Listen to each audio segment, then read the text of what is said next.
Muy buenas noches, un cordial saludo para todos. Mi nombre es María Daniela Morales Ardila, psicóloga de la Coordinación Alumni de la Universidad Cooperativa de Colombia, Campus Bucaramanga. Me es muy grato saludarlas el día de hoy. La Universidad Cooperativa, a través de su red de contacto alumni y la red de enlace de apoyo laboral, y les da la bienvenida a este ciclo de conferencias que busca establecer vínculos afectivos junto con la universidad y sus egresados. Desde alumni generamos espacios a través de esta red de contacto alumni em, para que participen de forma proactiva en la vida universitaria junto con sus compañeros, profesores, facultad y universidad, trascendiendo su papel como alma mater. Es así como en un proceso continuo de crecimiento y desarrollo facilitamos la continuidad del proceso de formación a partir del interés específico de nuestros egresados, quienes proponen y establecen líneas de formación y actualización a través del portafolio de capacitación que el día de hoy nos ofrece. Y ahora, ¿qué hacemos? Llamemos al cuidado paliativo. Agradecemos la asistencia de las diferentes sedes de la Universidad Cooperativa de Colombia y demás invitados que hoy nos acompañan. Les informamos a todos que esta conferencia será grabada. Las preguntas que surjan a lo largo de la conferencia serán atendidas al finalizar. Hoy tenemos el gusto de contar con la presencia del doctor José Luis Moreno Chacón, pediatra intensivista con formación en cuidado paliativo, entrenamiento en cuidado paliativo. Sin más preámbulos, entonces le damos la bienvenida, doctor. Bueno, muchas gracias. Muy buenas noches. Bienvenidos a todos a esta charla. Muchísimas gracias a la universidad por la invitación y de verdad nuevamente a todos ustedes por sacar un tiempito de su valioso tiempo, un espacio para su valioso tiempo para hablar de este tema. Vamos a hablar un poquito hoy sobre el cuidado paliativo pediátrico, un tema que viene cada vez más en boga, más creciendo en conceptos, en necesidades, y vamos a tocar unos puntos muy específicos sobre qué es el cuidado paliativo pediátrico. Hay muchas personas que están en el chat que ya están haciendo su especialización o que están ya en contacto con este tipo de pacientes. La idea es las personas que no lo están, motivarlas y contarles que el cuidado paliativo pediátrico existe, que entre más temprano lo iniciemos, mejor nos va, y les voy a contar en estos minutos que siguen más o menos en qué consiste, para darles unos puntos de base para seguir en esta tarea. Me disculpan, voy a poner aquí ya la charla, a compartir la pantalla. Me ayudas allá, es primero se pone a compartir pantalla, de estas cosas que definitivamente no he podido todo el tiempo. Sí, comparte la pantalla. Entonces, espera un momentico, yo pongo acá, ya quedó ahí. Ahí. Ya está. Sí, ya. Ahora lo pones en modo... Eso, listo. Eso. Listo. Ya estamos. Correcto, gracias. Bueno, ahí voy aprendiendo. Sí. Bueno, muy bien. Básicamente llamemos a cuidado paliativo pediátrico, y esta foto es de una persona, una enfermera. Y no solo es la enfermera, es el equipo de salud que maneja a los pacientes. No somos una sola persona manejando pacientes, somos un equipo de personas. En este caso está la enfermera acurrucada y sobre un pasillo, absolutamente desesperada, seguramente viendo qué está pasando con su paciente, y no sabemos qué hacer en esos momentos que vamos a ir mirando cada cosa, que no es solo ella, es todo el equipo. Entonces, bienvenidos y sin más preámbulos, manos a la obra. Antes que nada, debo agradecer y dar crédito al curso especializado en cuidados paliativos pediátricos del EPEC, de donde vamos a tomar algunos datos y una que otra diapositiva exacta. Ellos nos dan su permiso con tal de que, por supuesto, les demos todo el crédito, y así es en este momento. Muy bien, para arrancar voy a poner este video. Me avisas por favor si se oye bien, para que vamos a mirarlo y analizarlo un segundo. Bueno, básicamente entonces hay varios mitos. Existen muchos mitos sobre qué es el cuidado paliativo pediátrico y cómo se implementa, cómo lo ponemos. Dentro de los mitos principales está que para consultar al cuidado paliativo pediátrico debe tener una enfermedad terminal o estar al final de la vida de los niños. Esa es una gran diferencia que existe en el concepto del cuidado paliativo pediátrico de adultos y niños, que los cuidados paliativos pediátricos son solo para los niños con cáncer, que ningún otro niño es pasible de tener cuidados paliativos, que los tratamientos por lo general curativos o los tratamientos que se utilizan para manejar los pacientes y los cuidados paliativos son excluyentes, cada uno va por un lado y cada uno va en direcciones completamente distintas, que el niño que recibe cuidados paliativos pediátricos debe abandonar el equipo primario de salud, entonces ya queda únicamente a cargo de los médicos de cuidado paliativo y el resto de las personas que lo vienen manejando ya no participan, eso también no es cierto. Dentro de los otros mitos que existen es que el niño que consulta cuidado paliativo, ya no tiene nada más que hacer y que seguramente se va a morir rapidísimo y entonces que si llaman a cuidados paliativos pues ya no va a haber más esperanzas de manejo, o que el niño que recibe cuidados paliativos debe ser trasladado a una ubicación diferente, entonces no es poco común que estos pacientes que ya están en estas condiciones de cuidado paliativo terminen en el último cuarto de la última habitación, allá del piso, alejado de todo el mundo, sin ventanas y sin nada, pues es el niño que se va a morir prácticamente. Que si se interconsulta cuidado paliativo se administran opioides y si los opioides van a acelerar el proceso de la muerte del niño. Eso también es absolutamente, de hecho no es cierto desde ningún punto de vista. Y que cuando a un niño se le hace adecuación del esfuerzo terapéutico, significa automáticamente que se abandonó el manejo y que se abandonó el cuidado de ese niño y entonces empieza el problemita de la mala atención del paciente o que la mala calidad del paciente llegó. ¿Qué otros mitos hay? Que los cuidados paliativos siempre incluyen en órdenes de no resucitar. Entonces, todo paciente que entra a cuidado paliativo inmediatamente se le dice que no se va a resucitar y que inmediatamente se va a morir y que no se va a manejar nada más. Y que todas las familias quieren que el final de la vida de esos pacientes sea en la casa. Que todo el mundo entonces ya en ese momento del final de vida, entonces todos los niños se van a morir en su casa. Y resulta que eso no es cierto desde ningún punto de vista. En cuanto al modelo de la OMS, este es un gráfico de la OMS, que es el modelo conceptual de los cuidados paliativos, que tiene unas raíces, tiene unas columnas y tiene un techo y en el centro están las personas que necesitan cuidados paliativos.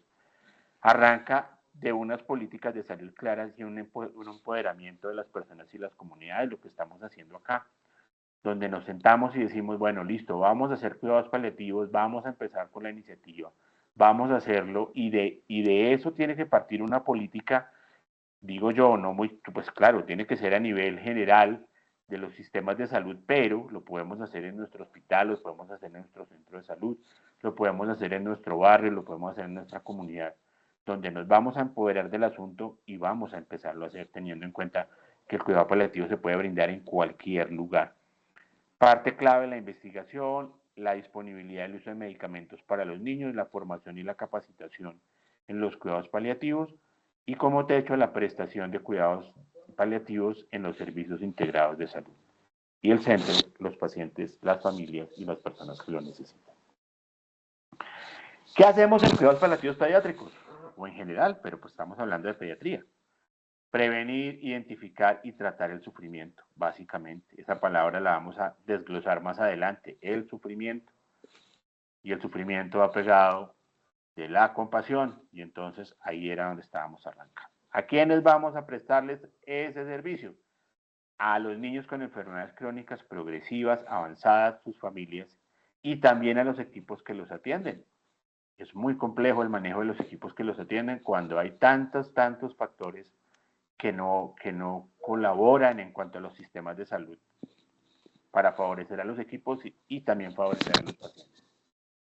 ¿Cuándo se debe hacer? Pues los cuidados paliativos pediátricos se administran o se suministran o se ofrecen en cualquier etapa de la enfermedad. Por supuesto y claramente, y eso es uno de los mensajes claros que les quiero dar esta noche, que entre más pronto lo iniciemos, entre más de manera temprana se ofrezcan, junto con los tratamientos dirigidos a la curación o el control de la enfermedad de base, mejor nos va a ir. Siempre va a ser así. Hablando entonces, cuando un niño padece de una enfermedad que amenaza la vida, ahorita más adelante les voy a contar que es una enfermedad que amenaza la vida, es frecuente la aparición del sufrimiento, vuelvo a la palabra, en el niño, su familia y el equipo que los cuida. Ese sufrimiento puede aparecer en cualquier momento de la etapa de la enfermedad. bien sea durante el diagnóstico, bien sea una vez hecho el diagnóstico, el tratamiento o en el final de la vida de ese paciente, de ese niño. Puede ser consecuencia directa o indirecta del tratamiento que se le está administrando y además o de la necesidad de tomar decisiones difíciles durante todo ese camino de la enfermedad, de acompañar una enfermedad. Para abordarlo es necesario tener una mirada integral, una mirada grandotota, con un enfoque interdisciplinario de lo que le está pasando a esa persona que está enferma. Mirar los aspectos biomédicos, los aspectos psicosociales y los aspectos espirituales. La Organización Mundial de la Salud tiene una definición, dentro de la cual hay varias palabras que es importante tener en cuenta. Uno, es un enfoque, los cuidados paliativos son un enfoque que mejora la calidad de vida de los adultos y los niños y sus familias que se enfrentan a problemas grandísimos asociados con enfermedades potencialmente mortales y habla otra vez del sufrimiento. Entonces, ¿qué tenemos que hacer? Diagnosticar, prever, mirar y manejar el sufrimiento a través de la identificación precoz, la evaluación, el tratamiento eficaz de una cosa que es importantísima y una de las cosas que más produce sufrimiento, que es el dolor, además de otros problemas físicos, psicológicos y espirituales. Es decir, es todos los que abarca una enfermedad desde todos los aspectos. Además de eso, ¿qué tiene de importante? Que consiste en el cuidado activo integral del cuerpo, la mente y el espíritu del niño, siempre centrado en el paciente, con el apoyo a la familia, que siempre, vuelvo y repito, a empezar en el momento del diagnóstico y continúa a lo largo de la enfermedad, independientemente de si el niño recibe o no tratamientos dirigidos a controlar la enfermedad de base. Y vuelve y juega, que el equipo de salud esté en capacidades de evaluar ese sufrimiento físico, psicológico y social de ese niño. Requiere un enfoque amplio, una cabeza grandísima y amplia para tener en cuenta todos esos factores. Incluyen a la familia, a su comunidad, a su colegio, a todas las cosas y a todos los factores que los cuales nos pueden colaborar al manejo de ese niño. Y pueden ser suministrados en instituciones de cualquier nivel, hospicios, lo que estábamos hablando, en la casa, en los hospitales, en cualquier lugar. Esta fundación de caridad inglesa Together for Child Life, da una definición muy similar. Y importante, manejar los síntomas que ocasionan sufrimiento. Se enfoca básicamente en la misma definición de la Organización Mundial de la Salud, teniendo en cuenta también darle un respiro a la familia, darle un respiro a eso que también causa sufrimiento, que es estar acompañando al niño en su enfermedad.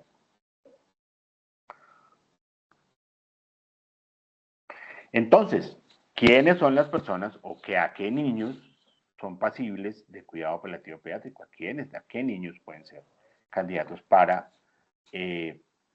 administrarles cuidado paliativo? Entonces, ¿qué es una enfermedad crónica compleja? Ahora hablamos de esa palabra que son las enfermedades crónicas complejas, que es cualquier condición médica que se prevea que perdure por al menos 12 meses o que la muerte venga antes, es decir, que se prevea que el niño va a fallecer antes de ese año, que afecte varios sistemas simultáneamente o a un sistema de manera significativa como para requerir cuidados pediátricos especializados y probablemente algún periodo de hospitalización por lo menos largo o varias hospitalizaciones, ya vamos a mirar más adelante otro concepto, en centros especializados de pediatría.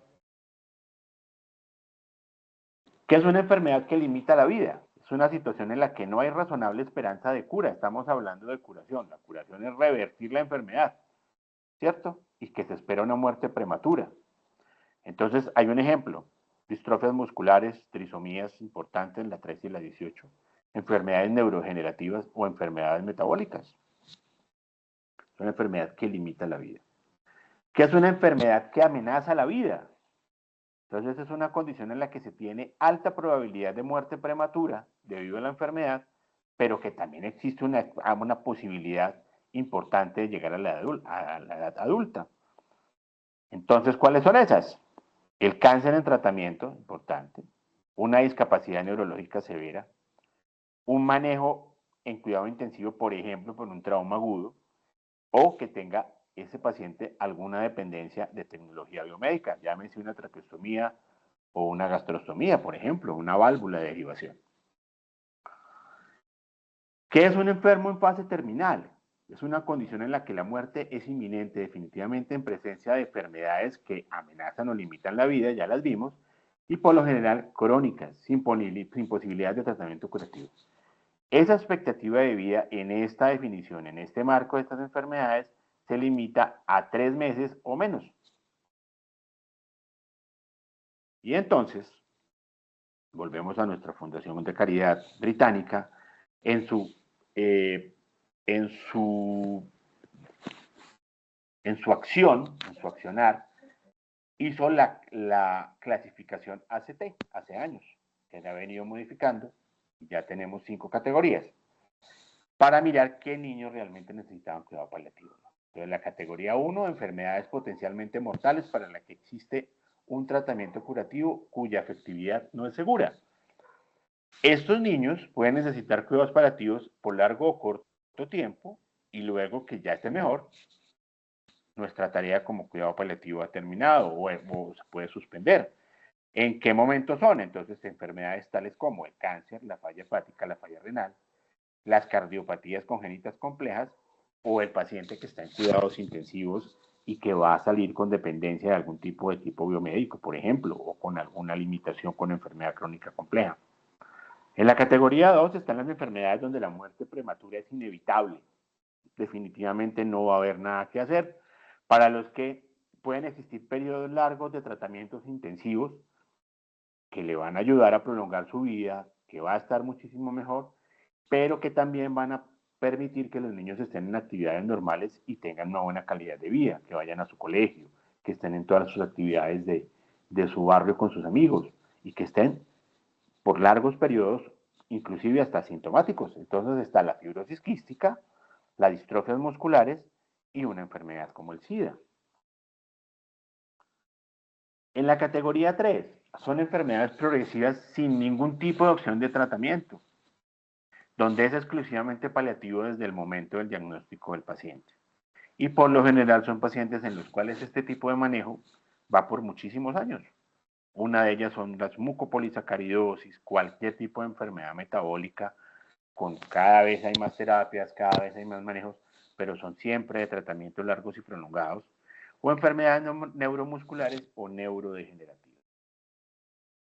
En la categoría 4 están enfermedades irreversibles, pero no progresivas, y que causan una discapacidad grave y favorecen al desarrollo de complicaciones derivadas, por lo general, de esa condición crónica, y en cuyo caso la probabilidad de muerte es prematura.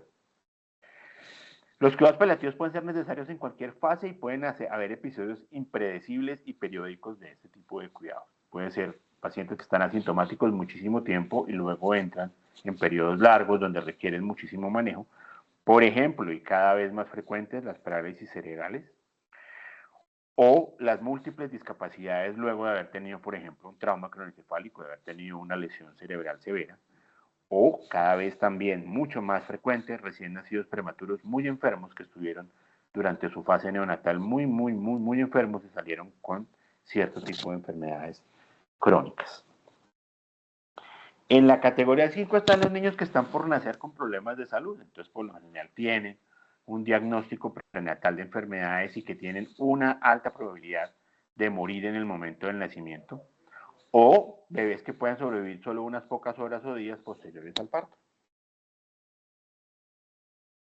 También bebés con anomalías de nacimiento que amenazan sus funciones vitales, supongamos una cardiopatía congénita severísima o anomalías cerebrales severas.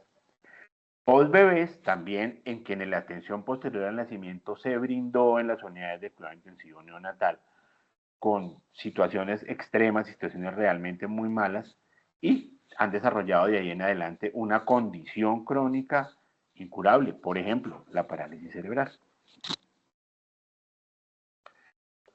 En el 2019 en Italia se reunieron entonces todas las personas que hacían o que hacen cuidado paliativo en el mundo. Y aparte de estos criterios de la ACT, eligieron otros criterios además, y entonces ahí nos empezamos a dar cuenta que los niños que son pasibles de cuidado paliativo son muchos, son bastantes, porque las condiciones crónicas que vemos todos los días en la práctica clínica en los hospitales, la condición en la que le damos salidas a los pacientes de las unidades de cuidado intensivo y de las unidades neonatales, cada vez nos va a retar más a estar más preparados y más atentos a este tipo de situaciones. Y entonces tenemos además estos criterios. Elegible como uno de los siguientes, entonces, si algún paciente tiene un diagnóstico de enfermedad que amenaza o limita la vida, inmediatamente es pasible de cuidado paliativo. Hospitalizaciones en condiciones serias, al menos 3 hospitalizaciones en 6 meses, hospitalización por más de 3 semanas y mejoría clínica, o admisión a cuidado crítico por lo menos 1 semana sin ningún tipo de mejoría clara. Los pacientes que necesitan o usan dispositivos médicos para sostener la vida. Condiciones que amenazan la vida dependientes del manejo del dolor u otros síntomas. Condiciones que amenazan la vida por necesidades psicosociales, espirituales y complejas del niño y la familia, que es un aspecto importantísimo. Y el apoyo social limitado. Esto en nuestros países latinoamericanos es importantísimo porque pues eso va ligado a otros factores grandes que ya todos conocemos. La necesidad simultánea de más de 3 servicios especializados, al niño que lo tiene que ver el neumólogo, el gastroenterólogo y el neurólogo. Entonces ya tenemos ciertas condiciones donde se limita el tiempo, se limitan las cosas y hay que ayudar a coordinar. Dificultades en la gestión del traspaso de cuidados entre el entorno hospitalario y el hogar, sobre todo cuando son pacientes que llevan muchísimo tiempo hospitalizados y sus familias ya están acostumbradas en el manejo en el hospital. Hay que hacer una labor de coordinación y una labor de atención importantísima en el hogar. Y la anticipación de un apoyo espiritual durante el periodo del duelo, ya cuando los pacientes están en fin de vida, que es importante también. A veces hablábamos con alguien el otro día que es como cuando uno cierra una puerta y el paciente fallece y cierra la puerta y deja a su familia como si estuviera encerrada en un cuarto oscuro y cree uno que la acción terminó, que su trabajo terminó, resulta que la familia queda en una situación espantosa y en un duelo horrible. También cuando hay necesidades de lograr un consenso entre el niño, la familia y el equipo médico sobre el tratamiento que se le está administrando, sobre los objetivos de la atención, hasta dónde vamos a llegar con esto si estamos ante una situación de una enfermedad sin cura, el uso o no de nutriciones parenterales, de fluidos, del manejo de los síntomas, en el caso del cáncer, en el continuar la quimioterapia, de seguir con las transfusiones, todo este tipo de decisiones, cuidado paliativo puede dar una mano grandísima. En cuanto a las estadísticas, no los voy a enloquecer con números, pero sí les voy a contar que es necesario conocer en dónde estamos parados y eso es lo más difícil. ¿Quiénes son los niños que atendemos? ¿Cómo están los niños que atendemos? ¿Quiénes necesitan cuidado paliativo? ¿Quiénes tienen enfermedades que amenazan o limitan la vida? ¿Cuántos niños estamos atendiendo con enfermedades crónicas complejas? ¿En dónde están esos niños? Si estoy en mi ciudad, entonces ¿cuántos están en el casco urbano? ¿Cuántos están en los barrios más lejanos? ¿Cuántos están en las áreas rurales de esa misma ciudad? ¿Dónde están esos niños? Por lo general, en ningún lugar, y especialmente en Latinoamérica, esos datos están completamente disponibles y se apela por lo general a la estadística de mortalidad de los centros donde los estamos atendiendo y o de los certificados de defunción que emite pues el sistema de salud. Y ahí se hace un estimado de qué es lo que pasa, pero ese estimado por lo general nunca, o pues nunca no, se aproxima en algo a la realidad sin ser completamente lo mismo. A nivel mundial les cuento que las enfermedades crónicas complejas son responsables aproximadamente entre el 20 y el 50% de todos los niños a nivel del mundo mundial, imagínense ustedes. O sea, el crecimiento de enfermedades crónicas complejas cada vez va a ser mayor. Ha sido muy grande en estos últimos años, pero eso va en aumento. En menores de un año, considerando variaciones regionales, las anomalías congénitas y o cromosómicas son la primera causa de defunción de esos niños, de los niños en general, relacionados con la prematurez, en otra causa, la prematurez y el bajo peso al nacer, y le agregaría yo otro ítem ahí, las consecuencias que produce eso. La OMS calcula que las anomalías congénitas están presentes en 1 de cada 33 niños del mundo mundial, resultando aproximadamente 3.3 millones de niños anuales con discapacidades secundarias a los trastornos de las anomalías congénitas y lo que produce. Y en los niños de 1 a 19 años a nivel del mundo son causas frecuentes de muerte detrás de las lesiones no intencionales, accidentes intencionales, homicidios, suicidios y demás. Las enfermedades crónicas complejas. Bueno, en los países con todos los rangos económicos, más del 70% de la mortalidad de estos niños se explicará por 4 grandes grupos de las enfermedades crónicas complejas. O sea, hay 3 cosas importantísimas. 1, las enfermedades neuromusculares. El cáncer, que aunque tiene una tasa de curación del 80%, se sabe que 1 de cada 5 niños morirá de la enfermedad que tiene, su cáncer, que este número es mayor en Latinoamérica, y por anomalías congénitas y genéticas. En Latinoamérica, se estima en la última medición de hace unos pocos años que hay 161 millones de niños menores o de personas, niños menores de 15 años de edad, que aproximadamente 242.000 menores de 15 años viven con enfermedades crónicas complejas y requieren los cuidados paliativos. Que 24.000 niños menores de 15 años morirán por una enfermedad crónica compleja o sus complicaciones aproximadamente. Y en los datos de la LSP hay un equipo de cuidado paliativo por cada 5.400 niños y por 540 muertes por enfermedades crónicas complejas. Entonces, tenemos mucho trabajo que hacer. Y aproximadamente 515.000 niños menores de 15 años viven con una enfermedad crónica compleja y requerirán hospitalización a lo largo de su vida. Además de eso, además de esos números que son bastante complejos, hay un aumento de la prevalencia en enfermedades incurables que generan discapacidades. Eso tiene muchísimas causas a nivel de pediatría. Una le digo que es la segunda, el aumento de los avances tecnológicos que mejoran las tasas de supervivencia en esos niños, pero que, por supuesto, pueden generar bastantes, o generan bastantes comorbilidades luego de la salida de esos niños de los hospitales, que por supuesto para manejar niños se requieren habilidades, organización y recursos diferentes a los cuidados paliativos de adultos. No es lo mismo, lo digo desde cualquier, ustedes lo deben saber, desde cualquier instancia del manejo hospitalario, por ejemplo. No es lo mismo manejar a un bebé, todo el recurso que se emplea manejando a un niño pequeño, que el mismo recurso o la cantidad de recursos que se emplean, sobre todo recurso humano, manejando a un adulto. En cuanto a los desafíos y diferencias con el cuidado paliativo de adultos, pues básicamente la sociedad no espera que los niños se mueran, eso definitivamente no es así, dentro del orden de las sociedades no se espera que los niños se mueran. Las familias y los pediatras creemos que la medicina puede curarlo todo. Como son niños, entonces siempre se van a curar, siempre va a haber absolutamente qué hacer y ya, y que todo lo podemos hacer.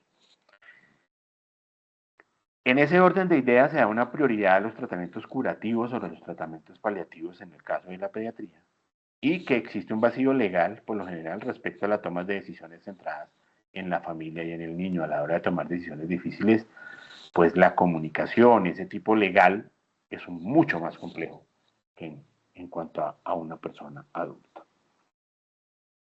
La muerte es un evento social o comunitario que termina en la mayoría de los casos en los servicios de salud. Nadie quiere que su niño se muera en la casa. Nadie quiere asumir este tipo de situaciones, al menos de que estén en sitios muy entrenados, al menos que estén en situaciones muy, muy específicas. Nadie quiere que eso pase por fuera de la clínica. Entonces, en ese caso, las personas que estamos en clínica, las personas que estamos en terapia, las personas que estamos en manejos intrahospitalarios, pues debemos estar preparados para llevar esto adelante. La sociedad no está preparada de manera suficiente para cubrir las necesidades únicas del niño y la familia en estos momentos. Ahí es cuando comienzan a darse cuenta que faltan muchísimas cosas cuando este tipo de situaciones comienzan a presentarse. Y yo creo que la diferencia, y lo pongo en resaltado y en letrica de ladito, que la determinar el pronóstico y de estimar el momento de la muerte de un niño, sobre todo el pronóstico de las enfermedades, representa una gran dificultad. Entonces, a la hora de poder, de sentarse, hacer un planeamiento, de decir a dónde vamos, para dónde vamos, hasta dónde llegamos, todo ese tipo de preguntas que nos debemos hacer todos los días entre los niños con enfermedades crónicas complejas, pues es mucho más complejo, mucho más difícil en un niño que en un adulto.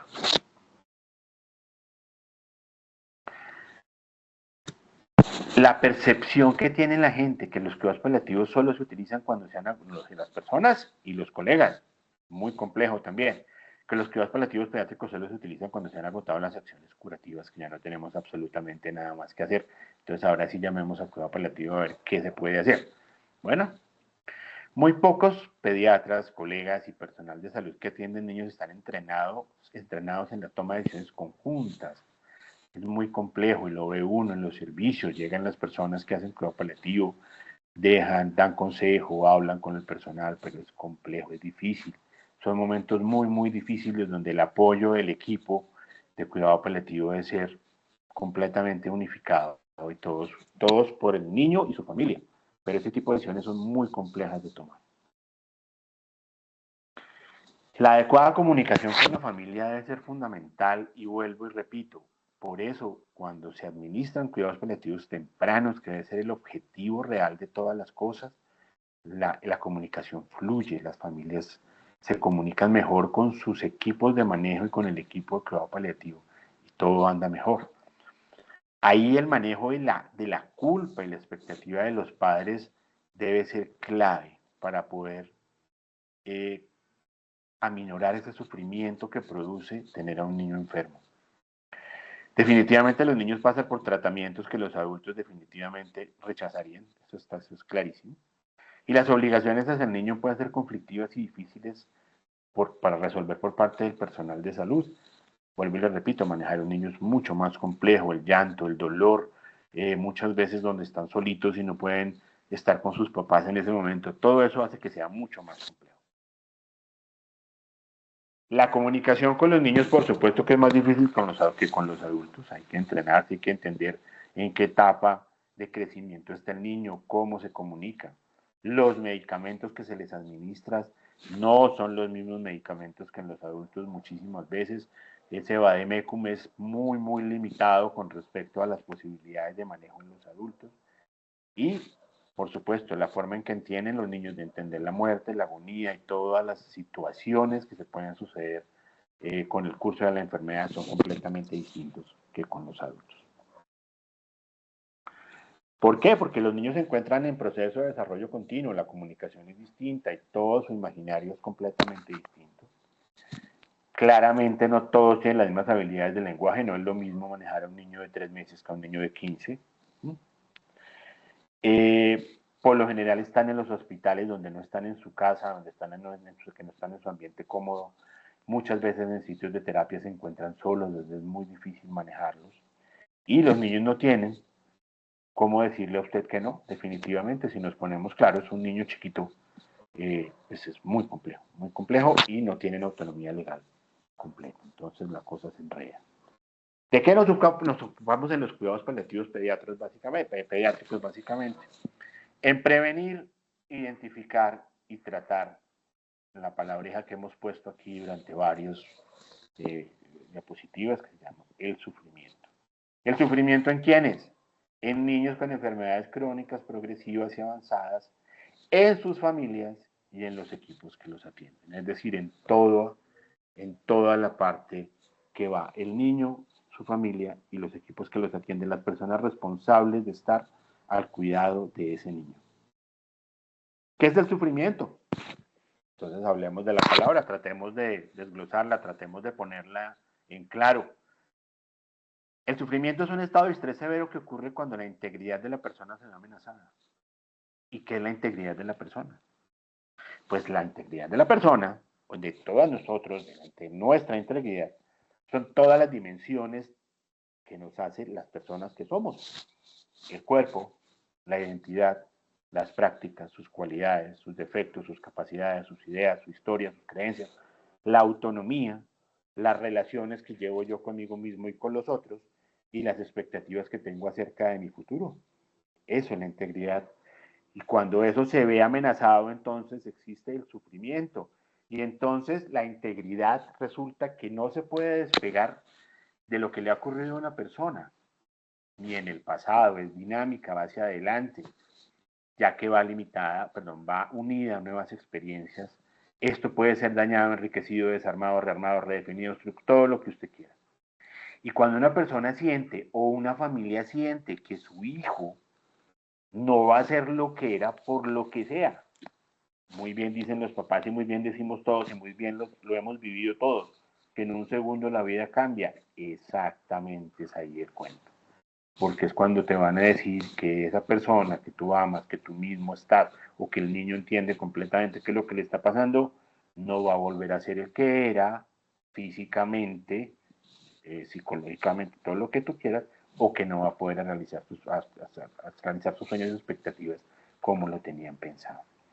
Que todas las relaciones y todo su entorno va a cambiar de ese momento y que se transformarán a causa de su enfermedad. Es decir, que cada persona es resultado de su propio recorrido y cuando eso pasa, por supuesto, todo se altera. A eso sumémosle un síntoma, que es el que más sufrimiento causa, que es el dolor, por ejemplo. Entonces, ante el diagnóstico de una enfermedad crónica compleja, las familias tienen que adaptarse a nuevas necesidades y tratamientos complejos. Inclusive los cambios de rutina de los niños, ya no pueden ir al colegio, ya hay que conseguir transporte para llevarlos, hay que alejarlos de sus amigos, de su casa y de la parte de su familia. Muchas familias, por supuesto, se cierran, entonces no pueden ver a su niño. Y bueno, todo eso causa, que lo hemos visto todos, todo ese tipo de sufrimiento, pues, este tipo de situaciones que a la larga se traducen en sufrimiento. Se va a restringir su autonomía y pues, quizás por el resto de su propia vida, y eso es demasiado, demasiado sufrimiento. Los familiares transitan por una experiencia similar, no solo son los padres, la familia nuclear, el resto de la familia transita también por lo mismo. En el momento de poder explorar todo eso es importante contar con la mayoría de personas que puedan brindar ayuda y puedan brindar apoyo y paliar este sufrimiento. Y además, pues obviamente el cambio de esa situación nueva, pues hace que cambie todo lo demás. Exigencias del trabajo, exigencias económicas y toma de decisiones complejas. ¿Cuáles son las oportunidades de intervención que tenemos en este caso de este tipo de niños? Importantísimo.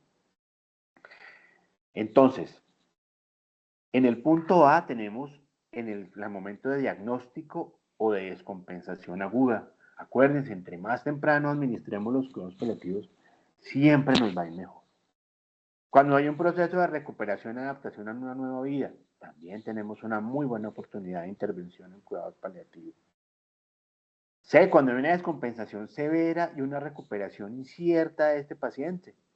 Si vamos a analizar cuál es el transcurso de cada una de las enfermedades, si ponemos una parálisis cerebral, si ponemos una distrofia, si ponemos un cáncer, en cualquiera de estas etapas vamos a identificar cada una.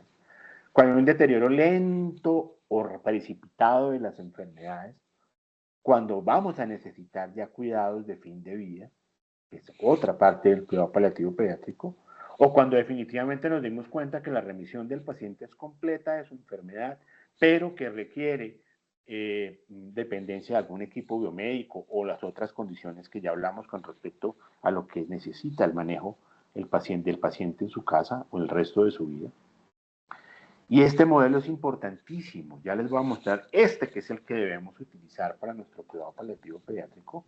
Y en la siguiente les voy a demostrar cómo es que se maneja de otras maneras y se manejaba de otras maneras. Pero vamos con este, que básicamente empezamos el manejo desde el momento del diagnóstico, donde estamos al tiempo con el manejo del tratamiento de su enfermedad y con el apoyo y el manejo centrado en el paciente y su familia. En el momento del fin de vida vamos a estar presentes, vamos a acompañar a nuestro paciente y luego en el manejo del duelo con su familia. Estos eran los otros motivos, las otras cosas que se utilizaban en el momento del manejo curativo y luego cuidado paliativo. Definitivamente no. Ya hemos dicho que no es así. O ir subiendo los cuidados paliativos a medida que el cuidado curativo va pasando. Tampoco, definitivamente no. Y esto pues definitivamente tampoco. Es todo eso completamente fraccionado. Tampoco se debe utilizar. Los equipos de cuidado paliativo deben ocuparse como equipo del manejo en equipo de sus pacientes, y para eso les tengo esta última diapositiva donde les muestro, esto es una diapositiva específicamente enfocada en los equipos que manejan cáncer, donde el punto C es el cubo C, es el que debemos emplear. Cubo A, donde está el equipo de cáncer, entonces hay uno que le maneja el dolor, otro que le maneja el fin de vida, otro que le maneja la parte psicosocial, ¿no? El equipo de cáncer en el lado B entonces maneja el cáncer y comienza a llamar a todo el mundo de manera interconsultada, y pues va a ser muy complejo el manejo así del paciente. Y en el cubo C lo tenemos el equipo de cuidado paliativo, el equipo de soporte como equipo, y en el equipo de cáncer que maneja a su paciente, los oncólogos y los pediatras oncólogos, y ya como equipo van a decidir de dónde más van a pedir ayuda. Básicamente el mensaje de esto, de estos minutos, es contarles qué era el cuidado paliativo, motivarlos, decirles que tenemos muchísimo trabajo por hacer, pero muchísimo trabajo por hacer viendo las estadísticas, y solo les mostré 2 o 3 cositas de todo lo que hay, que en nuestros sitios, en nuestros hospitales, en nuestros países, pues hay que buscar toda la información. Los pacientes existen, los pacientes están, muchos pacientes deben estar allá escondidos en su casa y abrumados porque el sistema de salud muchas veces no los apoya en muchísimas situaciones, o con dolor, con muchísimas situaciones, muchísimos síntomas que manejar. Debemos definitivamente trabajar en equipo. Ese es el mensaje, el segundo mensaje. Y el tercer mensaje, tratar de ser lo más compasivos que podamos ser en esta vida, y identificar y manejar y paliar ese sufrimiento de la mejor manera que podamos. Ese mensaje les traía esta tarde. Yo sí tengo una pregunta. Señora. En el caso del niño en fin de vida, bueno, entiendo, digamos, la clasificación de la oportunidad que está para el personal de salud y específicamente para enfermería. Pero en el caso de ese niño que de pronto tenga un traumatismo, y pues como usted dice, se afectaría, o sea, quedará en otra condición, ¿sí? Como una afectación de C4, C3, que quedan cuadraplégicos. Eso en realidad es digamos, un cambio fuerte para la familia, ¿sí? En ese momento, y digamos, ustedes como pediatra hacen la indicación de la remisión al servicio de cuidado paliativo. Sí, ¿O sí, no? a ver, Porque... ¿cómo lo manejamos? En el programa que estaba montando aquí en el Hospital Infantil Universitario en Manizales, ya tenemos y contamos y estamos, como les digo, esto es una situación que como en la casita inicial va paso a paso. Entonces primero pasamos por la política, luego miramos que en el caso específico de tu paciente, vamos a contestar esa pregunta específica. Sí, claro, llamamos a cuidado paliativo. El cuidado paliativo que tenemos aquí, vamos andando en ese programa, va enlazando lo que es el cuidado crónico de ese paciente específicamente del accidente que tiene ya una cuadriplegia. Entonces, se enlaza lo que es el manejo del dolor, lo que es el equipo psicosocial. Entonces va a trabajo social, va a psicología, está terapia pendiente, toda esa evaluación intrahospitalaria. Y como enlace, llamamos a las EPS y les decimos, bueno, aquí tenemos un paciente en tales condiciones, el paciente tiene determinados requerimientos en casa y tratamos de hacer ese enlace. Las empresas que ustedes lo saben también, en Bucaramanga, en muchas partes, esas personas de cuidado crónico no están muy disponibles para niños. Eso existe para adultos, pero para niños, eso no es tan común y tan frecuente. Por eso es que estos niños terminan yéndose para su casa y entrando a las clínicas de manera frecuente, descompensados, en fin, hasta que ya se articula la situación bien. Entonces ahí cuidado paliativo entra, hace el enlace hace el enlace de las necesidades del niño y se intenta ir para su casa. Te lo digo más difícil, el niño que tiene que irse para el área rural, que es la mayoría del país. Entonces tratamos de hacer un enlace con el hospital local, se habla con el director del hospital, con los médicos que lo van a manejar, y lo ponemos en alerta y no se va de la clínica, por eso muchas veces se demora mucho tiempo, mientras no tenga todos los medios, las sillas de ruedas, los aspiradores, bueno, todo lo que se necesite para poderle dar salida. Pero sí, claro, cuidado paliativo hace ese enlace. Ay, por acá hay un invitado y es el doctor Lépez, de la Red Latinoamericana de Cuidado Paliativo. Y no sé, me surge la pregunta para el doctor también Lépez, ¿cómo está manejando en Argentina esos niños con esas, digamos, alteraciones que si no es un cáncer, entran en esos programas o la política ya está un poco como más centrada a la curación? Lo que pasa es que con el me surgía la pregunta que cómo se hace, digamos, con esos niños que no tienen cáncer, pero que tienen una condición, digamos, clínica compleja, que necesitan atención un poco más especializada. Entonces, el doctor acá nos estaba diciendo que en el hospital donde él trabaja están haciendo como un programa, porque para adultos sí hay, pero para niños no. Todavía pues no, es muy reciente en el país esa atención paliativa en casa con un equipo multidisciplinario. Entonces la pregunta es, yo sé que usted es fuerte allá en gerontología, pero ¿cómo hacen con los niños? ¿Sí tienen atención paliativa en casa o es como dice el doctor, los mandan para la casa y hay muchos reingresos en las clínicas por esa causa? Bueno, buenas tardes. Un gusto saludar a las y los conectados y conectadas. Además, felicitar al doctor José Luis Moreno por la presentación. Además, le iba a hacer un comentario de referenciación que viene de la mano de la consulta de la profesora María Andreina Pulido Montes de la Universidad Cooperativa de Colombia, del campus Bucaramanga. En esta ocasión, también como profesor invitado colaborador de dicho programa de formación de cuidados paliativos, considero de interés este espacio de intercambio y además que usted haya aportado esta visión incluso estadística de prevalencia, de identificar mitos y dar respuesta a algunos criterios que hacen que pueda admitir a un niño o niña en su proceso de desarrollo dentro de una evaluación que integre al mismo en un programa de seguimiento, monitoreo y acompañamiento del proceso, ¿no es cierto?, de cuidado integral. En razón a la pregunta y sobre todo visto la prevalencia y los cambios que se producen en materia de, sobre todo, los factores de riesgo que se asocian al desarrollo de eventos críticos que se traducen en enfermedades limitantes para la vida también en la primera infancia, algunas con una causal de tipo genética o congénita, como lo ha señalado, aumentando también las comorbilidades o las enfermedades crónicas que son limitantes para la vida.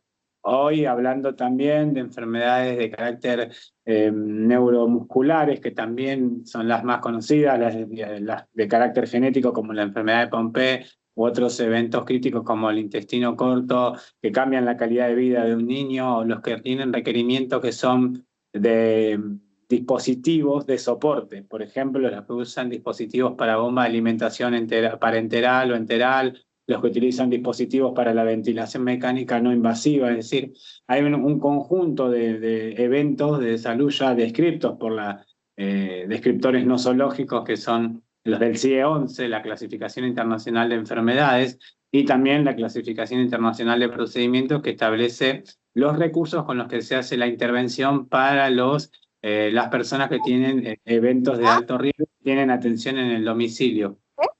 Pero para responder particularmente a la pregunta, digo que es necesario advertir la existencia de sistemas de métricas o de parámetros estandarizados que son los índices.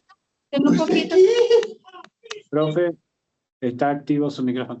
El índice Sabatel, que se usa para el adulto, también es aplicable para el pronóstico de riesgo de mortalidad de una persona en cuidados intensivos, con lo cual ya si hablamos en contexto de unidades USIP, unidad de cuidados intensivos pediátricos, también es aplicable para el contexto de validación y valoración del pronóstico de riesgo de mortalidad. pero también existen unos parámetros ya preestablecidos, estandarizados, como el SOFA, que también es el equivalente en el Apache 28, el TIS 28, que se usa también para el adulto en el caso de cuadros de emergencia, de urgencias quirúrgicas también, y los algoritmos para la toma de decisiones. También se reconoce el PIM-2, que es el pronóstico de riesgo de mortalidad y morbilidad, a través de modelos matemáticos instaurados para la evaluación, determinación e intervención temprana de los casos que tienen alto impacto y riesgo. Y bueno, y para las intervenciones quirúrgicas también, así como en el adulto, se usan los criterios ASA adaptados neonatales y pediátricos, que son los ASA para las intervenciones quirúrgicas con riesgo anestesiológico. Es decir, todo lo que se utiliza en el adulto también se hacen programas o dispositivos adaptados a la primera infancia. En esta ocasión, yo creo que es importante advertir que existen registros estadísticos epidemiológicos a nivel nacional e internacional o de la región oficiales que dan cuenta de estas transiciones que tenemos en cada uno de los territorios. Y por supuesto que hay programas destinados, por un lado, para reducir la tasa de morbilidad. También hay inversión en cuanto a investigación, como política pública en cuanto a funciones esenciales de salud pública, que es la investigación y la vigilancia epidemiológica activa, y eso también significa el reporte de los eventos. Lo que sí tenemos que reconocer las limitaciones operativas. Existen los programas, pero no se pueden traducir en efectividad completa en todos los territorios y escenarios del cuidado, tanto en el ámbito institucionalizado de hospitalización como en el ámbito del cuidado extramuro en el domicilio. Creo que hay una deuda pendiente de lo que es la atención extramuro de territorio en la comunidad, dentro de lo que es la atención en el domicilio, e incluso del entrenamiento del empoderamiento de la comunidad, el empoderamiento de las madres, padres o tutores responsables de esos niños, niñas, para poder acompañar el proceso de requerimiento de necesidades básicas elementales. Y bueno, en este caso invito a usar los análisis de carga residual de enfermedad, como la BAT, que es los años de vida ajustado a discapacidad, comprendiendo este concepto ampliado no solo desde la patogenicidad, sino también de los recursos sociales, y usar las escalas de recursos sociales, o la RICS Holders, que se usa para medir recursos sociales, así como también la valoración de la salud mental integral del entorno del cuidador que atiende a ese niño o niña con algún evento de enfermedad crónica compleja o limitante para la vida.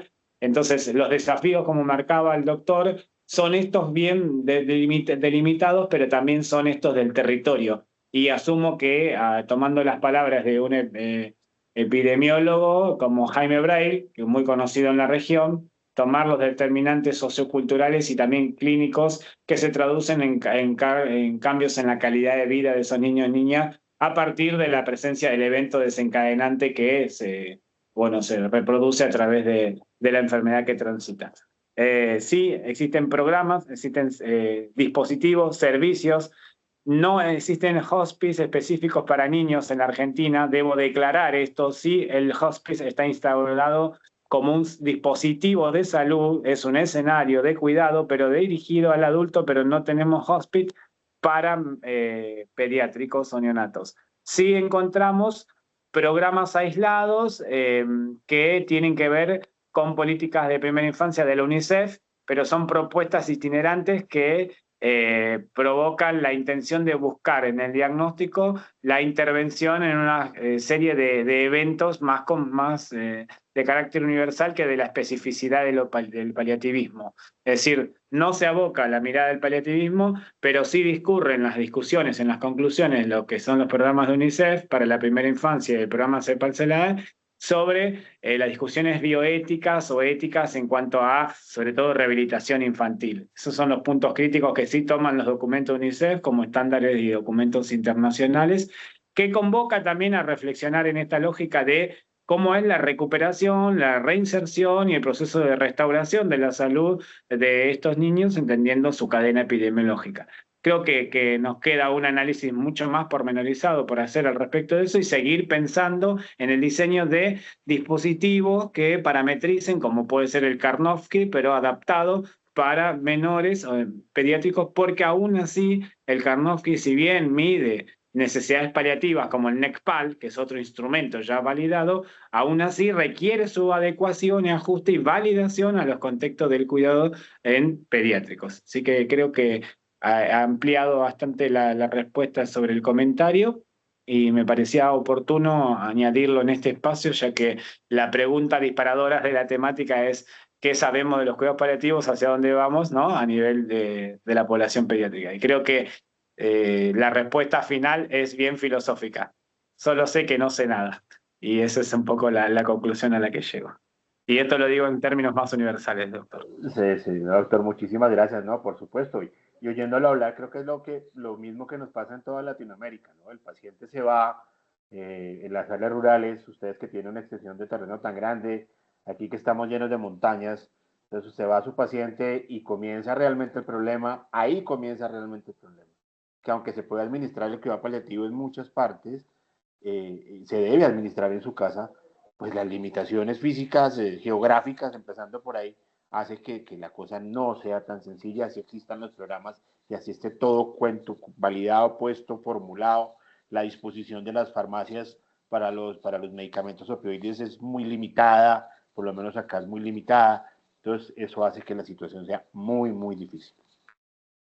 Sí, también añadir que la Organización Mundial y Panamericana de la Salud dispusieron en su informe técnico en la época COVID, pero previamente a la etapa del contexto de desarrollo de pandemia por COVID-19, SARS-CoV, sinceramente, en la lista de medicamentos esenciales y el uso racional de medicamentos, sobre todo de antibiótico-terapia, también es un criterio a que hay que considerar en la cartera de prestaciones, fundamentalmente no solo en cuanto a costo de racionalidad económica del costo del producto, sino a la producción pública y distribución de medicamentos en cuanto a población disponible y su distribución en los territorios, porque tenemos concentraciones en las áreas urbanas, pero como bien señaló usted, hay una dispersión importante en cuanto a la concentración de menores de edad, de pediátricos en distintos territorios, incluso en zonas ecuménicas.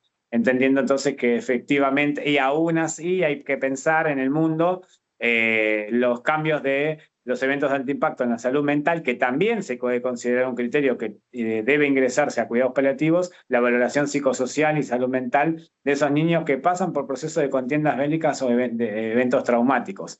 En Medio Oriente o en distintas zonas vamos a tener de acá a 10 años adultos con requerimiento de intervención de un programa de cuidados paliativos focalizado en la salud mental y en la restauración social de esas personas. Entonces, creo que en este momento niños que están con malnutrición o desnutrición bien marcadas, con déficits proteicos nutricionales, están en este momento con requerimiento natural de ser ingresados a cuidados paliativos y aunque tengamos la distribución de las sales de rehidratación oral para el programa de reducción de los eventos que son las disenterias, que bueno, obviamente se conocen como gastrointestinales. Sin embargo, aún así, teniendo ese recurso para la rehidratación oral y las medidas de restauración y rehabilitación del medio interno, aún así, este tipo de eventos, que son eventos de naturaleza social, por eso nombré los determinantes sociales y políticos estructurales de la salud, como por ejemplo las contiendas bélicas o las situaciones de guerrilla también, el consumo de sustancias tóxicas o adictivas, ¿no es cierto?, en cuanto a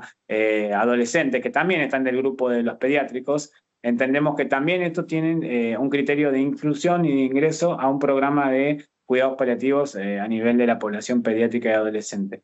Hay grandes aristas que atender, grandes agencias que dar respuesta y, por supuesto, hacer alianza con la producción de medicamentos que ya la UNESCO en su red de bioética declaró un estado de emergencia en lo que es la producción y distribución de medicamentos, sobre todo para el manejo del dolor en el caso de los cuidados paliativos, entre otras cuestiones, y el déficit de los recursos de la materia prima, porque también se van acabando. Es decir, la racionalidad del recurso y los convenios con los países productores de esta materia prima para producir los medicamentos con fitoterapias.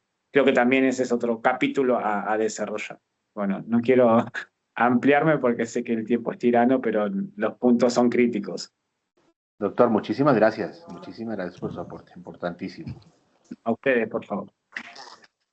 Muchísimas gracias por estar acá, el doctor, bueno, los dos doctores, pero en especial, pues, al doctor que nos dio la charla, muchas gracias, muy interesante, y a todos los que nos están escuchando, pues, la invitación a que se formen en cuidado paliativo. Y pues obviamente desde la universidad van a tener todo el respaldo para que esta formación sea integral. No sé, Dani, si ya damos por terminada la sesión. Bueno, sí, finalmente ya para concluir la jornada queremos expresarle pues ya recalcar el agradecimiento por su participación a los dos doctores, doctor Carlos y doctor José Luis Moreno, por su valiosa pues intervención y por el tiempo que dedicó a compartir sus conocimientos con cada uno de nosotros. De igual manera, pues extendemos el reconocimiento a todos los participantes por su asistencia, por su activa interés y disposición durante todo este espacio. También recalcamos por diligenciar el enlace de asistencia. El que no lo haya diligenciado, pues por favor recalcarlo. Y con esto ya vamos por finalizada la sesión. Muchísimas gracias a todos y procedemos al cierre de la grabación.